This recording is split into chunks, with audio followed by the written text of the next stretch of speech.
Me quiero referir antes que nada al monarca absoluto de la Ilustración, Luis XVI. Este era quien gobernaba en ese momento Francia. Si somos honestos, Luis no era la persona que uno pudiera pensar que pudiese afrontar la crisis y proponer soluciones. Porque vamos, Luis XVI era profundamente cuestionado por la iglesia y por la nobleza, porque él necesitaba poner fin a los privilegios que estos gozaban para que ellos empezaran a pagar impuestos. Y otros cuestionamientos lo empezaba a recibir de la burguesía, puesto que ésta se dedicaba al comercio y a las finanzas, y también a las cuales él debería de haber pagado las deudas contraídas por el Estado francés. En 1789, ante la gravedad de la crisis económica y fiscal, va a convocar a los Estados Generales. Estos habían sido reunidos por última vez a mediados del siglo XVII. Los Estados Generales tenían una debilidad en su representación política, puesto que reflejaban el antiguo régimen y estaban divididos en tres órdenes. El primer estado estaba conformado por la Iglesia, que conformaba el 3% de la población de Francia en ese momento y poseía un voto. El segundo estado estaba representado por la nobleza, que conformaba el 7% de la población y también tenían un voto. Y el tercer estado era el más numeroso, puesto que conformaba el 90% de la población, y básicamente ahí podemos ubicar a la burguesía. Si queremos saber qué es burgués, burgués se le denominaba en ese entonces a la clase media alta o a la clase media que tenía cierto capital, tierras y algunos privilegios. Estos por lo regular no eran más que comerciantes que se habían logrado posicionar a través de las ventas que ellos tenían. Bien, una vez dejando claro esto, seguimos con lo demás. Además de esto, el alza de los artesanos y a la gran masa de la población de toda Francia, que eran los campesinos, porque hay que recordar que Francia era rural. Cuando el rey inaugura los Estados Generales, las discusiones se dieron. No que se votara por estado, porque obviamente entre la iglesia, y hablo de la nobleza, iba a ser siempre el tercer estado que perdiera 2-1. Porque recordemos, estaban divididos en 3. Y ahora bien, si 2 de estos estados pertenecían a la iglesia y a la nobleza, obviamente el pueblo iba a salir perdiendo. Ahora bien, las discusiones se dieron en que era un voto un diputado, y obviamente había una gran mayoría de diputados representantes de la burguesía. Obviamente había una gran mayoría de diputados representantes de la burguesía, de los artesanos y de los campesinos. Esta citación no fue aceptada por el primer ni el segundo estado. El tercer estado entonces decidió separarse de los estados generales. Se reunió en la famosa cancha de pelota de París y ahí fundó la Asamblea Nacional. Luis XVI se vio en un problema sin solución, o apoyaba a los estados generales o a la Asamblea Nacional. Vaya dilema, ¿por qué creen que dijimos que él no era la persona que nosotros esperábamos que pudiera darle fin a este conflicto? Ahora bien, la ciudad de París fue cercada por tropas leales al rey.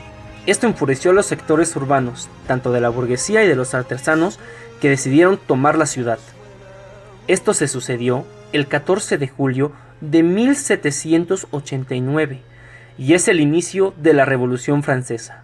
La violencia se apoderó de las calles y el ejército leal al rey se retiró al Palacio de Versalles y quedaron a manos de los revolucionarios, los nobles y los miembros de la iglesia, que sufrieron una violencia brutal. Vamos con lo siguiente, que esto también es muy importante, es la toma de Bastilla. Este edificio en el cual ¿cómo le podemos decir? Se le pudo dar alcance, les iba a decir que los atraparon, pero no. Se le puede dar alcance a los opositores del antiguo régimen y simbolizaba el fin de este, y con ello el rey se recluye en su palacio de Versalles y espera que sea tomado por multitud que marcha de París hacia su palacio. Básicamente la toma de Bastilla fue como un símbolo donde pues era la oposición y la caída del antiguo régimen. Y bien, en Francia en 1789 los antecedentes que tenemos para comprender el estallido de esta revolución son los siguientes.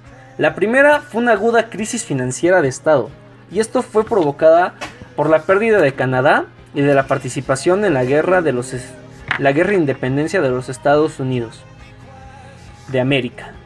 También a esto sumémosle una sequía que ocasionó pérdida en cosecha y que a su vez se tuvo como consecuencia la principal subida de precio del pan. Y por consiguiente, de esto unas fuertes hambrunas. También un descontento social que lleva a Luis XVI a no convocar a los Estados Generales a una Cámara de Representación típica del antiguo régimen, cuya característica principal es que cada estamento independiente del número de diputados vale por uno, como anteriormente se había mencionado. Bien, Luis XVI pretende con la convocatoria de los Estados Generales solventar la crisis financiera del Estado, creando una serie de impuestos para llenar las arcas francesas.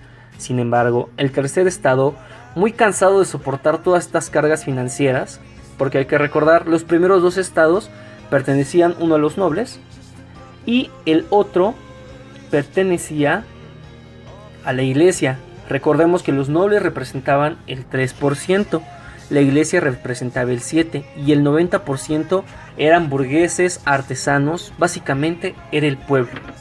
Muy bien, ellos cansados por cargar, pues por decirlo así, los problemas financieros ocasionados por el estamento privilegiado, lleva a un cuaderno de quejas donde quiere cambiar el sistema de voto de esta cámara y lo quiere cambiar en relación a un diputado, un voto, lo que ya se había mencionado anteriormente, hecho que es rechazado por el estamento privilegiado y que ocasiona finalmente el abandono del tercer estado de esta cámara.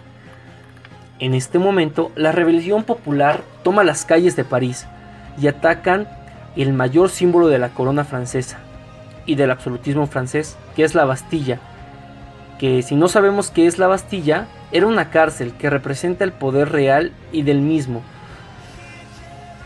modo, el tercer estado continúa su ambición por representar las ambiciones del pueblo y plantea la Asamblea Nacional, un germen de cámara de representación de la red de lo que en un futuro será la primera República Francesa, que está constituida por el tercer estado, y que tomando una serie de decisiones que acaban con el antiguo régimen, estas decisiones son las siguientes.